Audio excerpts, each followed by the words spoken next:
New Thought Media Network. We are a global broadcast network of positive music, media, and entertainment, inspiring humanity's evolution along the journey of enlightenment and creating a world of love, peace, empowerment, and prosperity for all. New Thought Media Network. Positively inspiring.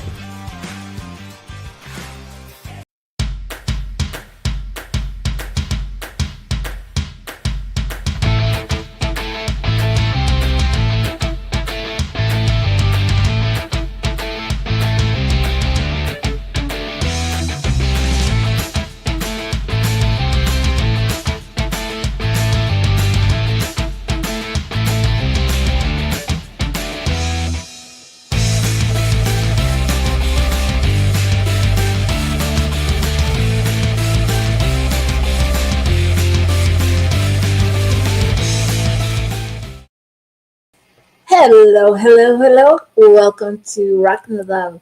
I'm Robyn Olmstead. And I am Gil William Olmstead, and this is Henry. And we are here with you today to rock the love as we do every Wednesday. Oh, how are we doing? November 20th. November. That's like almost the end of the year, right? If I remember right. Okay. You throw me off. She does not appreciate my humor. No, folks. I don't. I really don't. So if you do, let him know in the chat because it'll boost his day. Anyway, so we are talking today about the chemistry of change. Ooh. Yeah. What does that mean? We'll let you know. But basically, it's the overview of all that's going on in the world, in our lives, and what happens in our body. So we're going to just talk about that and see if we can help bring any kind of calm or solace or a semblance of peace to you. So this is Henry, and Henry still doesn't like me. If you're a longtime listener, I'll just let you know he doesn't. But he puts up with me now. He tolerates me. But as you can see, he has a love thing going on with Gil. Well, Henry. But he likes to be close to Mama. Yeah, because Mama has the treats. That's right. So, our week. How was your week? Week was good. Week was really, really good. What was good about it? Some really exciting things. Our weekend at the center was what we called a Unification Sunday because we were bringing officially the beginning of one new congregation out of two. And that, my friends, was very fun and interesting. And it felt as though everyone was really on board, Yes. Because, things like this are a lot of change and sometimes you're not sure what all's happening, where people are, and it went really, really well. So that was great. It was great. It was super fun to have a lot of people. Yeah. I mean, and a lot of people that we didn't know. And I actually led meditation, which was the very first meditation they've had there, technically in a long, long time anyway. So people weren't used to going to meditation. And I think I told Gil, other than when I was at Agape International in Los Angeles, I think it's more people than I've ever seen in meditation. There had to be like 40 people there. I mean, it was which was wild because people weren't even sure exactly what it was going to be or if they liked it or whatever. But they sat there, they made it through, and I got a lot of good comments. So that's encouraging, I think. I mean, to know that you're responding to what the community wants and how it's helping people. Yeah, and think about today's topic, the whole concept of meditation, and I realize how much more important it is to us. Just last night we were listening and to a little bit of teaching around how to deal with your angst and your anger as a teenager. and a couple of methods to sort of go through, but the idea behind them was to stop and take a second and step back and breathe, and and all those things that allow your body to calm down. So it's very interesting then to look at this with the chemicalization in our bodies of what actually promotes our stress and what it does to us. So anyway, I think it's great when we can teach people and people can know and find a place where they can sit and be quiet and allow yourself to come back to like some equilibrium. Yep, absolutely. Because we really need it now. We do. Equilibrium. We do. My week, I guess it was good. I really feel I don't feel like my weeks are clear and clean, and like it's all kind of jumbled together. You know what I mean? Because I'm not working a regular job, and my focus since I've been here has been pretty much Gil's job and the church and those kind of things, and the other things I do, family, the other things I do for Centers for Spiritual Living, So I don't feel like I have that differentiation in my week, or that I don't know how to say it, but you don't get up and go to work per se. No, it's not even about that. It's just that it hasn't felt like clear markers of when I'm getting things done. Oh yeah, that kind of feeling that everything's sort of perpetual. But I'm super clear on what I'm not getting done. No, but seriously, like the things I want to get done or the things around, other parts of things that I do, it's like, oh, I haven't done that. Isn't that interesting how we can remember that so clearly and yet not what we got done? But I know it must have been a good week because I don't have anything bad to say about it. So there you go. I think all in all, it's been it's been a good week. Been beautiful weather here. It's been cold at night, but gorgeous in the day and sunny and not necessarily super warm, but sunny and nice. And it's exciting. I'm excited. I'm getting my bicycle back tomorrow, I hope. Woohoo! That's an exciting day. That is an exciting day. Yeah. I put my bike in for a little maintenance and work. I mean, it's only 45-year-old bike. It, probably could use a little tender love and care on occasion. So I've invested money in it a long time. So this is kind of fun. Yeah. All right. Well, our producer, Michael Mangos, this week has been good also. So you have a team of people who have had a good week. So perhaps we're going to have a good show. So before we do, though, what's up next. The good news. The good news. Okay. Am I up first? You are. Okay. So I just found this article about this woman in England who had come to the end of her rope pretty much. And she had gotten down onto the subway tracks and wandered down the track and was waiting for the train to come. And apparently either someone had radioed ahead because they'd seen her or the driver was able to see her or something or both, but he put on the brakes, stopped the train, got out, and talked her down for a half an hour or more until they got her back up onto the platform with some medical care, etc. And 3 years later, they got married. I knew you were going to say that. I was just going, now they're married. Wow. And she was pregnant with their child when they got married. Wow. That's Isn't that wild? That's wild. That is wild. And I mean, and it's a testament to how powerful kindness can be. Interesting. I mean, for me, because it's like how powerful it can be when we don't get afraid of what will other people think. I'm not sure this is my place, whatever those questions are. When we just go, this is what needs to happen, and I'm there,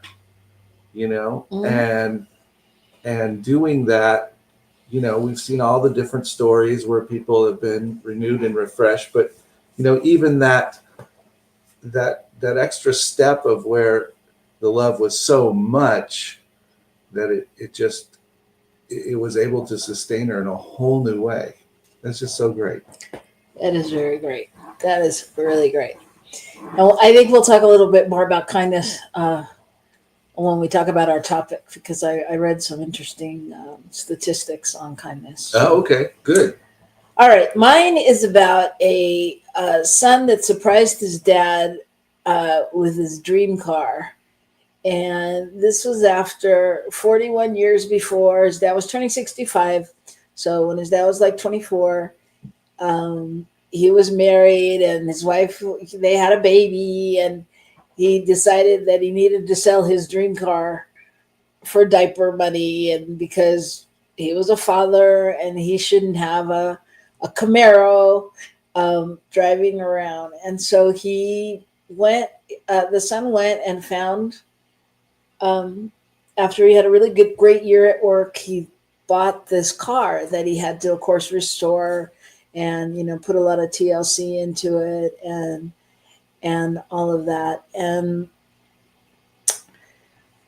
he surprised his dad on his birthday. He took him to the car lot, and as he was looking around the cars, he handed his dad the keys to the 67 Camaro that was parked over there, and gave it to him. And he was like so surprised. He's like, it's a 67 Marina blue Camaro SS with 350 small block V8 automatic 3-speed transmission, blah, blah, blah, blah. It had like all the bells and whistles. And the son he wanted to show the dad how much he loved him, and how much, in a different way, just how much he loved him. Well, it gets me a little teary. And so the reason I felt, because at first I was like, I don't know how good a news story this is. But what I really, really thought was, I think it speaks to something that happens in relationships all the time. At least our relationships, where you say, well, what do you want me to do? And it's not so much what I want you to do as it is what I want you to know. So if like I think what I really loved was just how the son really understood. Well, he said, I wanted to show him, I wanted him to really understand how much I love him and how important he is to me, and how good a job he did being a dad. And he wanted to find the biggest, most symbolic, most outrageous way to help him understand it. And, he thought, what's the greatest thing I could possibly do? And it was the Camaro, the Camaro he always wanted. And so to me, it just spoke to the way that when we talk about communication and being in tune with your partner and knowing what the other one wants or needs, or just the symbolism of it, I just think it was the son going above and beyond. Oh my God, I think about yeah. But that was a great talk. It's not funny. What the hell? Something's not working when you do that. Somehow I don't know what's happening. But that's what I think anyway. Oh, we're having a commercial break with no sound. Well, I don't see Michael. Mm-mm. I'm here. Hi. Hi. We're here too. I'm doing well. That was a very touching story. Well, good. Are we on air? Yeah. We can't see We us. can't see anything. Well, you guys are on. Oh, there we go. I did that though. All right. Well, we're on. And that was my story. So All right. can I leave and go back and push buttons? Yeah, you can. Okay. We don't even see you. You can, but we don't see you, and we don't see numbers, and we don't see anything. Like, we don't see comments, or I don't know. Okay. So why don't we take a long commercial break? That sounds so great. You guys log out and then log back in, and we will see everyone here on the other side of break here on Positively Inspiring New Thought Media Network.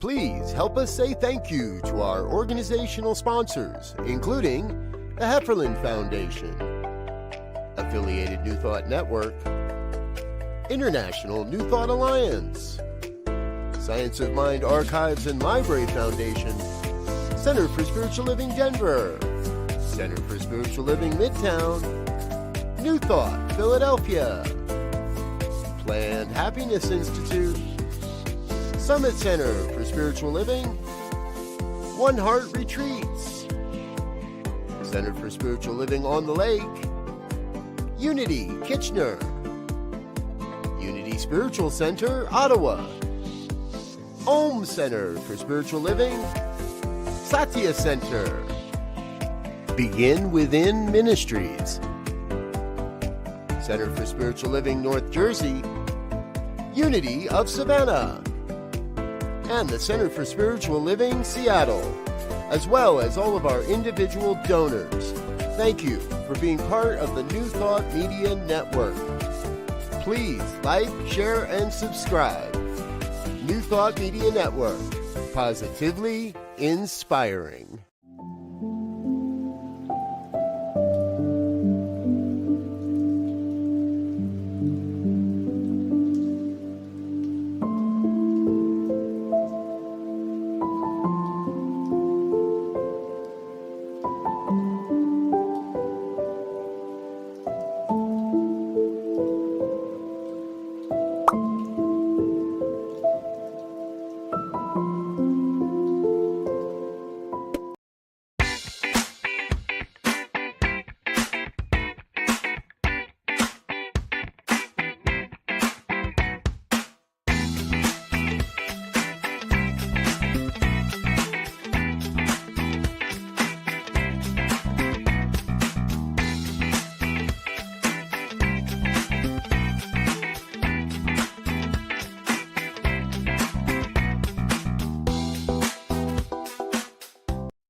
We're back for real, and we are happy to report that Shay has also had a great week. Yay! So it's a universal thing. I'm claiming that the four of us constitute the rest of you. So yay!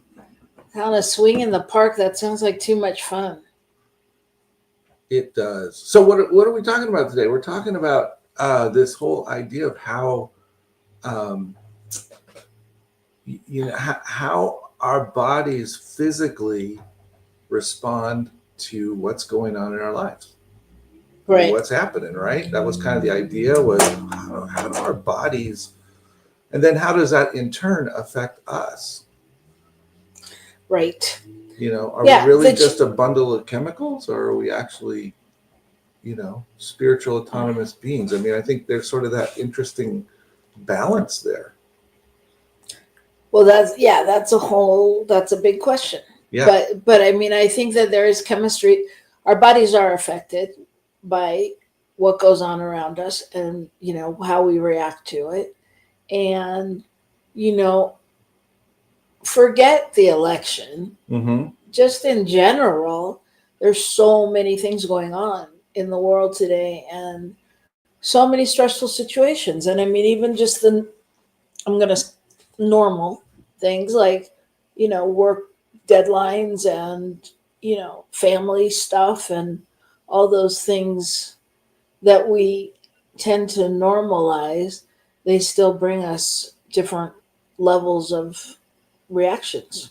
Well, even I just was sitting here thinking about SAD. What is it? Sunlight affect disorder, or whatever they call that. Mm-hmm. Just that idea that if we don't get the right amount of sun, or we don't get the right amount of vitamin D, or we don't get whatever it is in our system, it can change our whole feeling about life.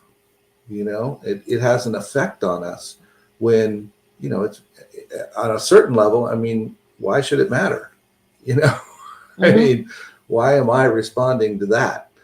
But there's something to do with our bodies that respond, and those chemicals then are there to support us to survive in our world. I think some of them maybe are a little outdated, since we generally aren't running from saber-toothed tigers and things like that anymore. But we still have them. They Right. still run in our system. Yes. And I think we because we've normalized so much of the stress or the things going on, I think that there are doses and increments of it that don't matter, and not don't matter. You know what I mean? That aren't the big reactionary okay. things. A little bit's okay. They're average. Yeah. But then what happens when they keep building up, right? Or when you don't do anything about them? Or when they don't stop, when we don't have a break. Yeah. I mean, like I say, we're not running from saber-toothed tigers, but we weren't running on a schedule where we had a meeting every hour then. And we weren't competing for the best house in the same way. Right. Those kinds of things in our society, which has shifted how we function, and what shows up as stress.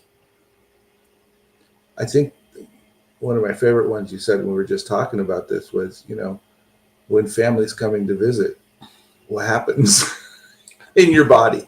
What are you feeling?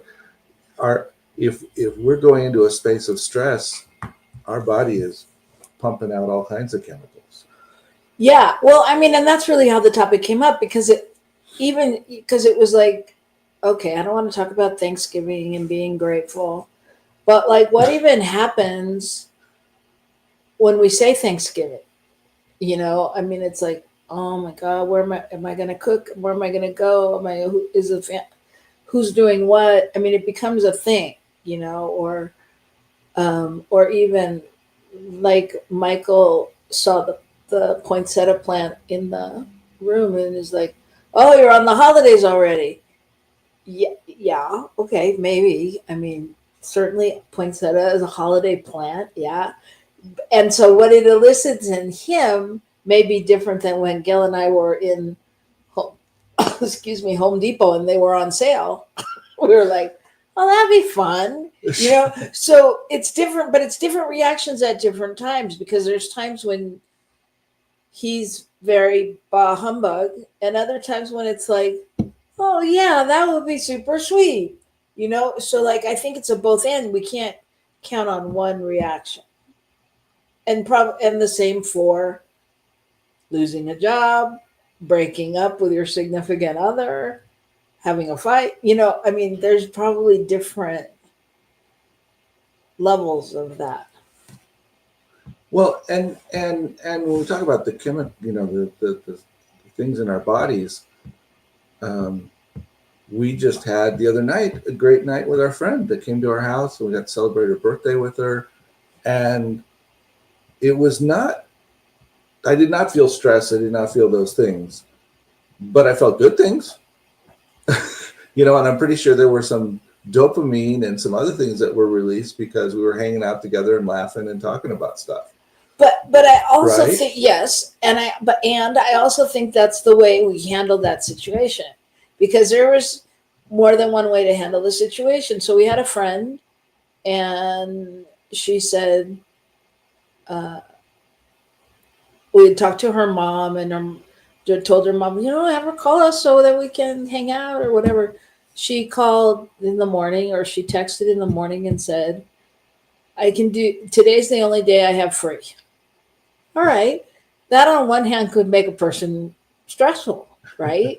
That's true. But instead of being stressful, we were like, okay, today it is. And so I texted her back and I said, we can go out to dinner, or we can have steak and salmon and baked potato at our house. She's like, that sounds amazing. Which I went, okay. But it could have thrown me into, oh no, what now? I mean, the good part was we happened to have had all that in our freezer, so it wasn't. We didn't have to do anything. But I mean, but still, the reaction to it, or if I'd had to run around cleaning the house, and this happened at like 3:00 in the afternoon. Now the morning had turned into 3:00 in the afternoon by the time we texted. You know what I mean? So it was. And I will add that when I came into the room, I got handed a sheet and said, you need to go make this recipe and put the salmon in it. And I could have, and I felt myself want to go into stress and aggravation, but I definitely chose not to and just did it and had fun with it. But if I had let it, I'm sure I could have gotten some of those nasty chemicals to float around my body. In that moment. Yeah. So I mean, but that's a really great example, because generally, on some level, that would have really stressed us out. Well, or we would have had to clean the house and blah blah blah. And when I say it started at 3, that's exactly when my meetings started. I had meetings from 3 to 6:30, and Gil forgot he was teaching a class at 7 to 8, and she was coming at 7:15. So, but it all worked. And so we don't. And so it's an interesting example, because we don't always do it like that. Hello, welcome, bienvenidos a Gilberto, saludos. We are talking today about the chemistry of change. So we're talking about what happens in our bodies and our physical being when, things happen in the world or in our relationships. Interesting going on that sort of the positive, the dopamine kind of response and having the high, if you will. That was sort of what Sunday morning was like, because it was a special event and there were a lot of people and it went really well. But it could have been pretty stressful, really. It could have been extremely stressful. And partly, I think that's the whole thing with this. There's a balance between what our bodies kind of do naturally and how we cue our body for what it needs to do, if that makes sense. Because if we always enter into things and we let them immediately become a point of fear or danger or concern, like, oh no, the house isn't clean kind of concept, that's going to give a different kind of chemical response in our body than, oh, what fun, they're able to come over. Well, it's interesting you say that about Sunday as well, because I was leading the meditation at Gil's church, and this was the first meditation. So all the practitioner, everybody was like, what's it going to be? And I was like, I'm like, I can't go there. I can't go to that place of, what's it going to be? What's it going to be? What am I going to do? How can I make it special? How can I make it this? How can I make it that? I literally had no idea what it was going to be until I sat down in that chair and took a breath, because I was like, what's it going to be, Spirit? But if I had chosen to think about, okay, this person is, wanting this, and this person thought it should be this, and what are they going to think, and all of those things. So it's interesting you say that. So I want to just read. I googled. I was like, what is? Of course, I've now just lost it. But I googled, how stressful is the world, or something like that. I don't know. Is the world stressed? I don't know what I googled, and I will find it. But banter for a minute. Well, it's very interesting, all the different things that, when we have a stress reaction or a fear reaction, we've heard, we all know what adrenaline is, that we get this rush of stuff that actually causes us to have more energy because it adds glucose to our system. It allows our brains to process glucose differently. And then, the fear, or the hormone cortisol, which sharpens our awareness, slows down our digestive system, slows down some of the other systems so that they aren't taking energy, allows us to focus more. And all that is great, unless we stay in that state where we just burn it all out, because our bodies aren't meant to be functioning on large doses of those hormones. We're meant to use them when needed, not on a regular basis. And so if we're going through life and everything is a stress, then wow, that's going to be tough for us.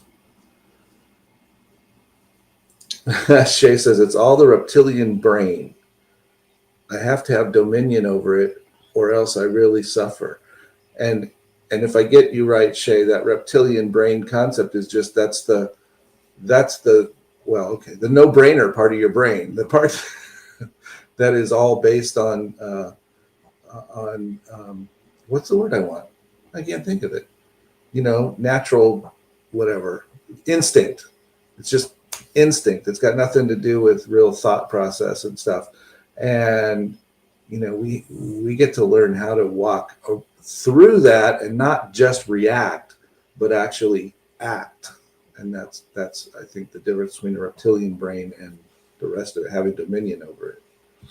So I just want to share this. So there was a recent global survey where the world is currently experiencing a significant level of stress, with a large portion of adults feeling a lot of worry or stress on a regular basis, indicating a trend of increasing global stress levels. So anxiety. 43% of adults in the U.S. reported feeling more anxious in 2024 than in 2023. Wow. Just between those two? Mm-hmm. Jesus. Okay. So and this was before the election. This would be. So I'm just saying. Those numbers are inflated now. Okay. Well, and it says primary sources of anxiety were current events, the economy, the election, and gun violence. Wow. Mental health. 23% of U.S. adults reported experiencing a mental health condition in the past year. Workplace stress. 43% of U.S. workers reported feeling stressed during their workday, and 67% reported experiencing symptoms of burnout. Students. 45% of college students reported experiencing more than average stress. 40% of college students reported feeling inadequately rested 5 out of the 7 days a week. 31% of adults surveyed worldwide believe that stress was the biggest health problem in their country. That was like the global stress. Wow. And it went on and on and on and on. And I found various surveys on that. But the numbers were astounding. I mean, that's huge. And it went generationally too. Gen Z, I'm sorry. It was over the top. They're stressed out more than any of us.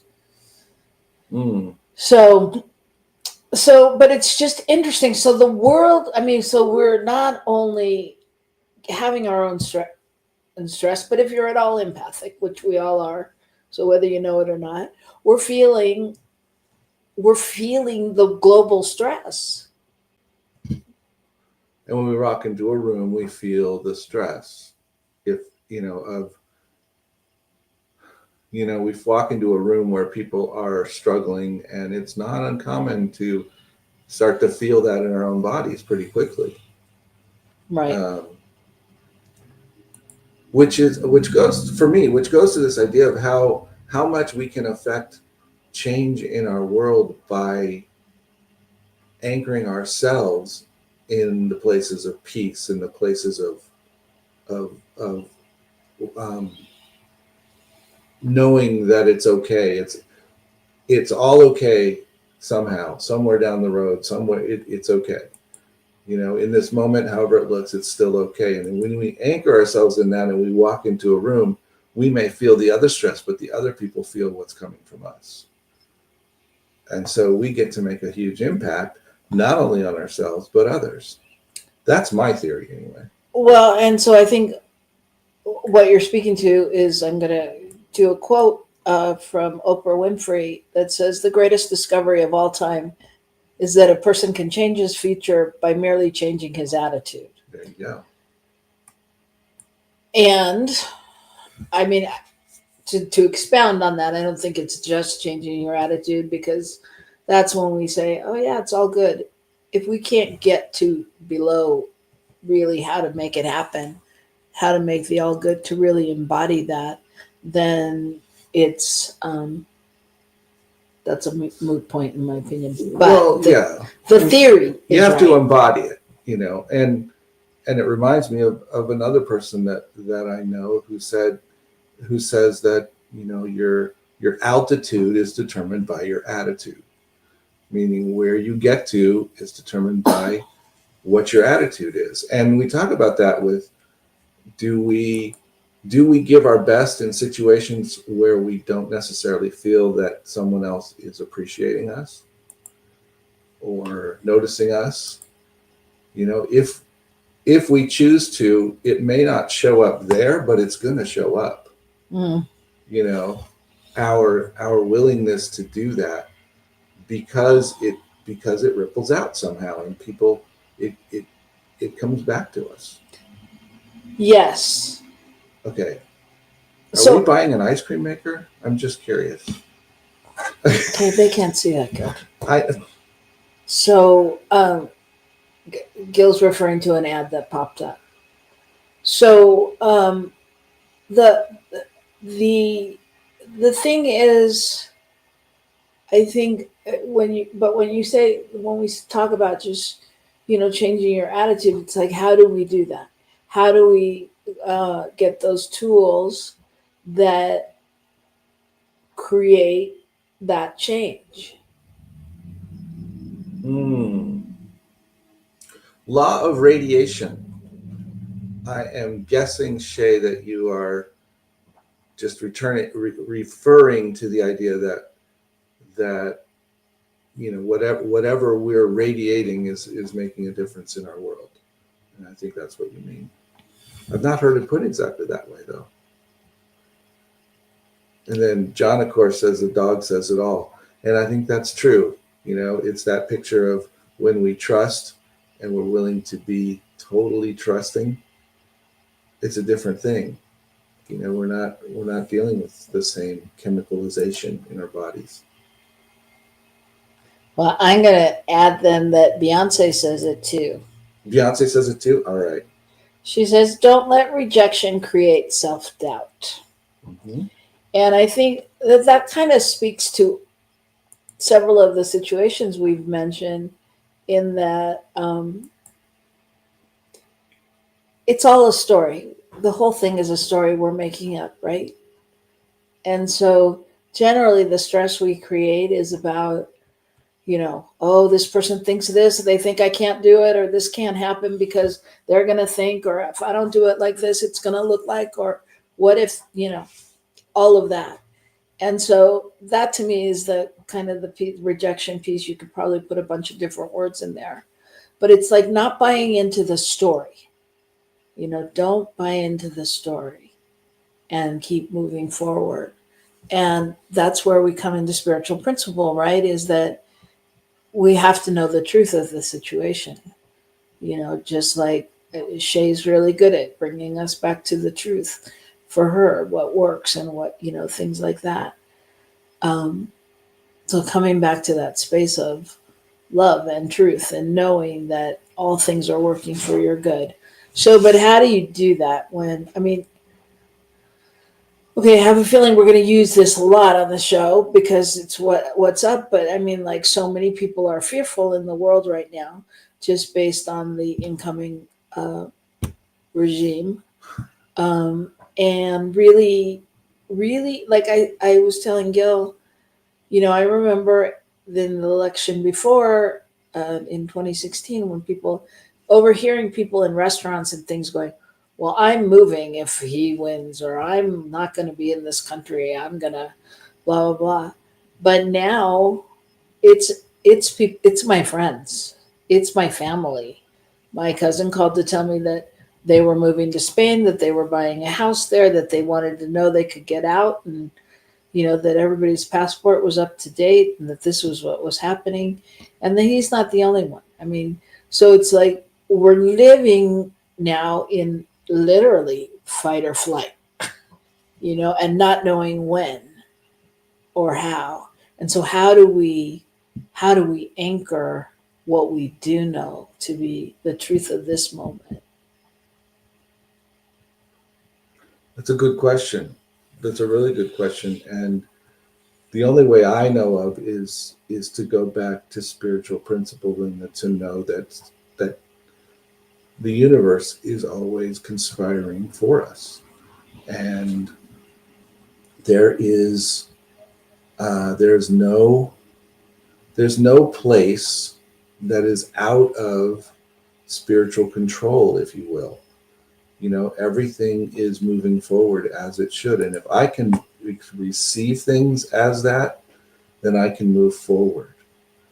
However, if I don't acknowledge my feelings around those things, then that's going to get me in trouble. Because I sometimes have to take and allow myself to feel, whew, and also say, well, what does this call me to do? If this is the truth of the situation, what is my job now? Which is pretty much what Shay is saying as well, that the only way she's able to keep the truth in the truth is to express and release all the crap that isn't. No spiritual bypassing, lots of processing, recognizing and crying. Only then do I come back to love. And thank you for saying come back to love, because that's the thing. Where love is what's happening. Love is, if we describe God, we describe spirit, we describe the great earthly mother, it's always about this, it's always this thing that's anchored as love. It's always anchored in love. And I think our bodies, when we talk about these different chemicals and stuff, we're releasing things because our bodies physically don't always, they don't trust that that's true. Physically we have responses to things because in order to survive, we've had to go, oh, that doesn't look like a good idea over there, Mm-hmm. Well, and I think that's important to note because, those things that were protectors for us, that were what kept us safe from the stress and the worry and the doubt, then become more that, and so. Yeah, we can think about that in a overarching historical linear way, or we can think about that in terms of our lives. What are the things that we've incorporated into our life which serve to protect us somehow from something? It protect us from feeling totally out of sorts, or it protected us from getting ourselves into situations that were scary. But that's not really, but now we know better how to deal with that situation. We don't need that particular coping mechanism. Right. And so I think what you're saying, I think now is the key for me now. Because I really think what we know now is so important to put into place and to play. And I think that there's a lot of things we know now that we don't pay any attention to. That's true. You know, and they all play a factor in this stress thing. So let's just start with diet. We know the benefit of different foods. We know the health, you know, that certain things are healthier for us than others. And yet, many times when one gets stressed, they head directly to the sugar, or they head directly to the, you know, something that's not particularly good for them. And so I think one of the key things in changing some of this chemistry in your body, this, you know, balance, is, you know, really paying attention to what we know now, and not holding on to it like, yeah, no, not that one. I don't want to do that one. But like, where can we make a healthy change? And yeah, I'm not saying change your whole diet. I'm not saying do any of that, but you know, maybe it's just about eating more vegetables, more green. Maybe it's about buying organic. Maybe it's a baby step that you can start to take. Maybe it's about heading to the broccoli when you would really prefer, you know, mint chip ice cream. I don't know. I don't know what it is for you, but I mean, I think like those little things, like when we've done cleanses and fasts for like weeks at a time, oh my God, we can so feel the difference in the balance of our body, right? Right, Gil? Mm-hmm. Absolutely. It feels totally different. And sometimes I just want what I want. And so having that thought, that way of thinking sometimes allows us to put ourselves in situations where it could go differently, but we've kind of set ourselves up, you know. Yeah. And a couple of comments, Chase, that I did change my whole diet. You know, I mean, we have all done that at different times in different ways. And I think we've all learned to do better with our food intake, et cetera. But, you know. But there's also the knowledge that diets there's a strong link between like high anxiety and diets that are saturated in fat or added sugars or chemical this or chemical that. And so like, really, when we make those little changes, I mean, even when it's like drinking a drink in the morning, a green drink, or, you know, those kind of things. So, I mean, that's one way. That's one way. Well, and really the diet goes to way beyond that, you know, because what's our diet in terms of our relationships? Who do we spend our time with? And are they radiating stuff that we need to receive, or are they radiating stuff that we're constantly trying to work out? Well, and I think Shay speaks to that as well, because she says she doesn't watch news, and we don't really watch news either. You know, what pops up on the computer, or you know, what's on late night TV with late night hosts or something. We get it. We get enough of it. But it's like, as she said, your body doesn't know the difference between real and not real. You know, if we're watching a video or a movie, that's why I just can't sit and watch those action movies anymore, like the way that I could at one point, you know, because I get stuck in that loop, and I'm like, I don't need to be thinking about this on any level. There's enough of it happening without me thinking about it, you know?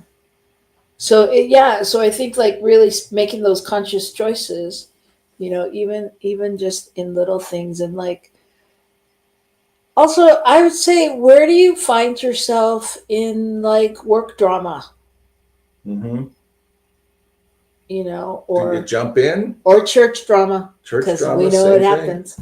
Yeah, I mean, but you know, where do you find yourself like jumping in and not, and finding and talking about the other when there's only one of us here, right? I mean, so what does that do to your body? I mean, what does that create?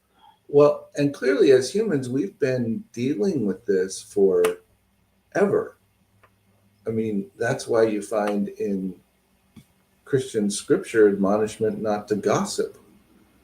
Why? Because gossip means you talk about stuff that you don't really know and you make up stories in order to fill out the thing. And then either you get angry at the person or you get stressed out because you're afraid or whatever it is. And you think about that, and logically, really what it's saying is don't stress yourself. Don't put yourself in that situation. It's not even necessarily about what happens to the other people. It's what you're doing to yourself, Mm-hmm. And so I think we've seen different ways that gets told to us, right, or shared with us, and now we're in a place where not only do we get to hear that, but we get to see, oh, when we have cortisol running too long, it's likely to lead to Alzheimer's, or whatever the thing is. Like, oh, we have some tangible things that appear to be more valid, but they're really saying the same thing. Right. Right. So I think, my takeaway from this is really, it's, if you like midship ice cream, that's okay. That's fantastic. And the solution has to be for you. So how do you find the balance, right? How do you find the balance? I mean, most of us in the situations that we were talking about, if we're having mint chip ice cream, at least I'm going to speak from my perspective, from a woman's perspective, it's not a scoop if we're having it as a response to a situation. We're like settled in for our Hallmark movie with a pint of ice cream, So, it's balance. It's all about balance. I don't think, there's nothing you can't balance, really. So what I'm hearing you say is, so are you reacting or are you acting? Because if it's a reaction, then you're tending to probably not do it in a healthy way. And if you're actually in an action mode, then you'd be like, you know what, I'm going to have a scoop of ice cream because that sounds really good. Yeah, and then I'm going to have broccoli to balance it out. Well, maybe not, but I get the idea. Well, but it's all about balance, right? And so there's all kinds of tools. I mean, and I know you all know we're preaching to the choir. There's meditation, there's, walks, there's listening to music. There's all the things that we can do. And each of us have a different idea or what calms them down. But I think the most important part is just being aware as the holidays are coming, as you start to just react and feel what that is, feel where it's coming from, right? Like Gil said, I said the other, when I was talking about the show topic, I said, holidays, family, and, his trigger was family. He was like, oh, so whether it's that you're going to see your family or that you're not going to see your family, or that you don't have family, or that your family, whatever it is, and really being able to just be there, or the fear of losing your family. There's so many, Well, and there's so many rabbit holes. And I think too, being aware that your body produces chemicals, etc. When you're stressed, if you notice that you're in a really hyper focused state and that kind of a thing, it's like, and if you go, oh yeah, I'm walking around in fear that such and such is going to happen. I mean, noticing what your body's doing can really inform you on how to best move forward, instead of just, I don't know, blindly going along with whatever's happening. I mean, it's not just about, oh, these are bad things, your body does it, but it's also speaking to you. It's telling you, hey, you're stressed out. Yeah.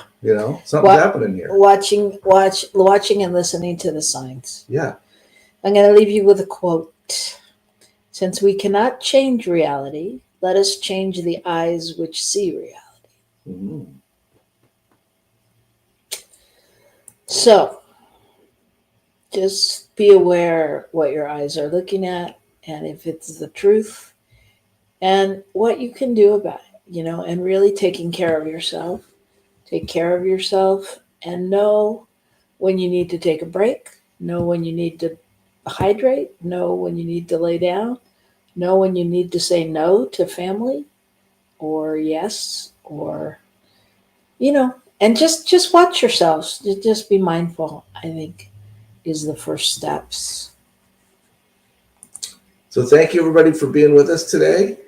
Remember to rock the love wherever you are, and rock the love with yourself, with each other. Be gentle, be loving. Yes.